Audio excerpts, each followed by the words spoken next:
ఇప్పుడు చాలా మందికి హెయిర్ లాస్ అనేది గ్లోబల్లీ ఒక చాలా మేజర్ ఇష్యూ అనుకోవాలి అండ్ ప్రాబ్లం కూడా అనుకోవాలి.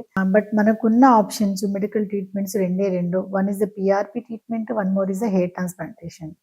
నిజంగా ఈ హెయిర్ లాస్ అయితున్న ప్రతి ఒక్కరికి కూడా ఈ 2 ట్రీట్మెంట్ చాలా వెల్ నోన్ ఉంటాయి. బట్ ఇప్పుడు మనం ఆ 2 టాపిక్ గురించి మాట్లాడట్లేదు. పిఆర్పి ట్రీట్మెంట్ కి కొత్తగా మోడిఫై వచ్చింది. అండ్ అదే విధంగా దానికి సినర్జిక్ యాక్షన్ లాగా ఒక లేటెస్ట్ ట్రీట్మెంట్ అందరి నోట్లో కూడా ఇప్పుడు ఇది వస్తూనే ఉంది. అదేనండి పిఆర్పి జిఎఫ్సి ట్రీట్మెంట్. సో ఈ పిఆర్పి అనేది చాలా ఓల్డెన్ టెక్నాలజీ అయిపోయింది అండ్ ఓల్డ్ ట్రీట్మెంట్ కూడా. బట్ ఇప్పుడు కూడా ఇస్తున్నారు అందరూ. సో అదేదో పనికిరాంది కాదు. బట్ దానికంటే కొంచెం మాడిఫైడ్ ట్రీట్మెంట్ ఇప్పుడు జిఎఫ్సి అనేది దానికి యాడ్ అయి ఉంది కాబట్టి.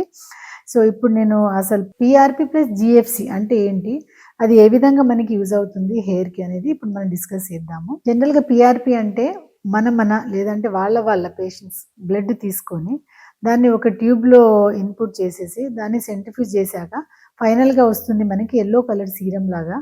దాన్నే మనము పిఆర్పి అంటాము. సో ఆ యెల్లో కలర్ సీరంలో మనకి ప్లేట్లెట్స్, ఫైబ్రిన్ అండ్ ప్లాస్మా ఉంటుంది. సో ఈ 3 కాంబినేషన్ కలిపి మళ్ళీ దాని ఒక ఇన్సులిన్ సిరింజ్లో మనం లోడ్ చేసుకుని స్కాల్ప్ అంటే తలకి ఇవ్వాల్సి వస్తుంది. ఇది కంప్లీట్గా పిఆర్పి ట్రీట్మెంట్.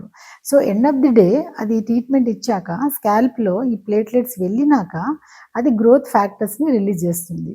సో మనకి యూజ్ అయ్యేది హెయిర్ గురించి ఈ జిఎఫ్సి అంటే గ్రోత్ ఫ్యాక్టర్స్ అనేది చాలా ఇంపార్టెంట్ ఫైనల్ ప్రోడక్ట్ ఇది. సో ఈ గ్రోత్ ఫ్యాక్టర్స్ అనేది మన ఓన్ గ్రోత్ ఫ్యాక్టర్స్. బట్ ఈ పిఆర్పి ఇవ్వడం వల్ల అందరికీ కూడా సేమ్ రిజల్ట్ రావట్లేదు. సో కొందరు మాత్రమే సాటిస్ఫై అవుతున్నారు అండ్ కొందరు సాటిస్ఫై అవ్వట్లేదు అండ్ కొందరు సెమీ సాటిస్ఫై అవుతున్నారు కాబట్టి. సో వీళ్ళన్నిటిని దృష్టిలో పెట్టుకొని ఒక కొత్త ట్రీట్మెంటే జిఎఫ్సి ట్రీట్మెంట్. సో ఈ PRP is different and GFC is different. But ఈ రెండు కలిపి కంబైన్ ట్రీట్మెంట్ ఇస్తాము. సో జిఎఫ్సి కాంపోనెంట్ ఈజ్ డిఫరెంట్గా ఉంటుంది అండ్ నేను ఇందాక చెప్పినట్టు పిఆర్పి కాంపోనెంట్స్ డిఫరెంట్.